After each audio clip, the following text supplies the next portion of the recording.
Hey everyone! Today we're diving into a really important chapter for your exams, quadrilaterals. We're going to kick things off with a shape you probably see all the time, the parallelogram. Trust me, by the end of this, you'll not only get what its properties are, but you'll know how to prove them like a total pro. Let's master this thing together. So here's our game plan for today. We'll start with the absolute basics, the definition. But then I'm going to show you this one super powerful theorem that I like to call the master key. Once we get that one idea, it just unlocks everything else about parallelograms. It's pretty cool. We'll see how it works, solve an actual exam style problem, and then I'll leave you with some key tips. Ready? Let's get started. First things first, before we can start proving all this cool stuff, we have to be rock solid on our definitions. In geometry, a strong foundation is everything. All right, so what is a parallelogram really? Well, it's super simple. It's a quadrilateral, which is just a fancy word for a four-sided shape, where both pairs of opposite sides are parallel. That's it. That means the top and bottom lines will never ever cross, and the left and right lines will never cross either. That is the one single rule we start with. Okay, here's a really simple way to picture a super important property. Just imagine you have a parallelogram cut out from a piece of paper.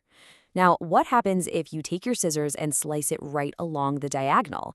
You end up with two triangles, right?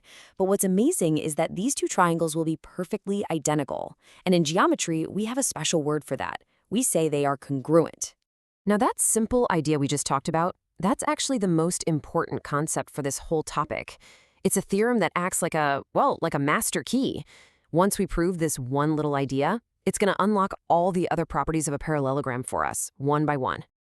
And here it is, Theorem 8.1. It just says what we already visualized. A diagonal of a parallelogram divides it into two congruent triangles. Now, in math, we can't just say something is true because it looks true, right? We have to prove it. So let's go ahead and solve this thing together. Okay, so take a look at our setup here. We have a parallelogram, let's call it ABCD, and we've drawn the diagonal AC. Our mission right now is to prove, formally, that the bottom triangle, that's ABC, is completely congruent to the top triangle, CD. Let's build our proof step by step. First step, we know that side BC is parallel to AD. Now that diagonal AC cuts across them, acting as a transversal. Remember what that means for alternate interior angles? It means that angle BCA has to be equal to angle DAC. Okay, step one done. Second, we use the exact same logic for the other pair of parallel sides. AB is parallel to DC. So, you got it, angle BAC must be equal to angle DCA. And finally, the easiest part. The side AC is part of both triangles, so it's a common side. Obviously, it's equal to itself. So, what do we have now? Let's see. We've got an angle, then a side, then another angle that match up perfectly. So, because of the angle-side-angle rule, or ASA, we have officially proven that triangle ABC is congruent to triangle CDA. And that's it. See? Not so bad, right? You've totally got this. Awesome. So now that we've proven our master key theorem, let's see what doors it unlocks. You're going to see that because we know those two triangles are congruent, all the other properties just kind of fall into place, almost like dominoes. Since we proved the triangles are congruent, that automatically means their corresponding parts have to be equal. And that leads us straight to our very next property. The opposite sides of a parallelogram must be equal. So side AB is equal to side DC, and AD is equal to BC. And here's something cool about math. The reverse, which we call the converse, is also true. If you just find any old four-sided shape where the opposite sides are equal, you know for a fact it has to be a parallelogram. It's a two-way street. And guess what? This same logic works perfectly for the angles too. Because the triangles are congruent, their corresponding angles must be equal. So angle B must be equal to angle D. And in the same way, angle A has to be equal to angle C. And just like before, the converse holds up. If you have a quadrilateral and you see that its opposite angles are equal, you can bet it's a parallelogram. Okay, we've covered sides, we've covered angles. Now for the last set of properties. This is all about what happens when you draw both diagonals in and look at the point where they cross each other. So here's the crucial point. The diagonals of a parallelogram bisect each other. Now, bisect is a key math word here. It's just a fancy way of saying they cut each other into two perfectly equal halves. The point where they cross is the exact midpoint for both diagonals.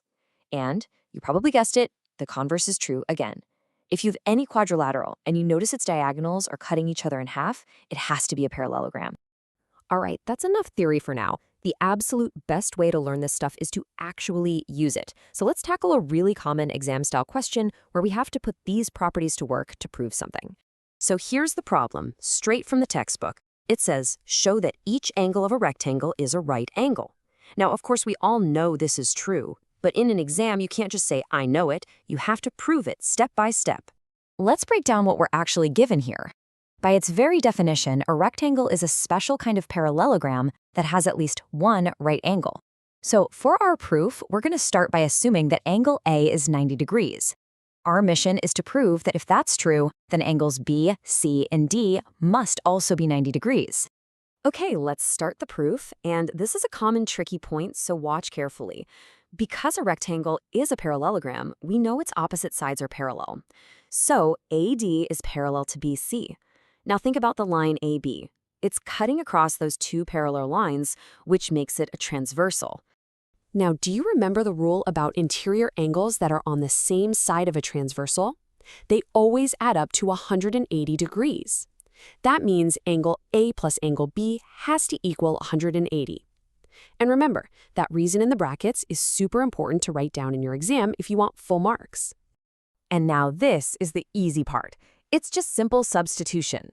We are given that angle A is 90 degrees, so angle B is just 180 minus 90, which is, of course, 90 degrees.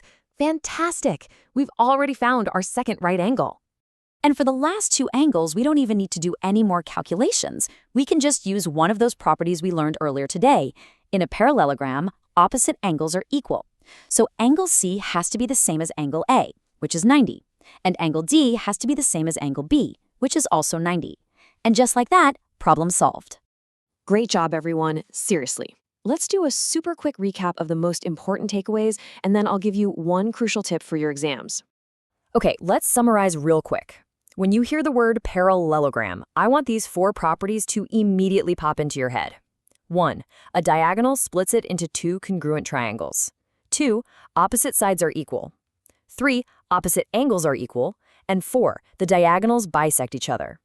These are your go-to tools for any parallelogram problem. And here it is, my number one exam tip. Please listen carefully.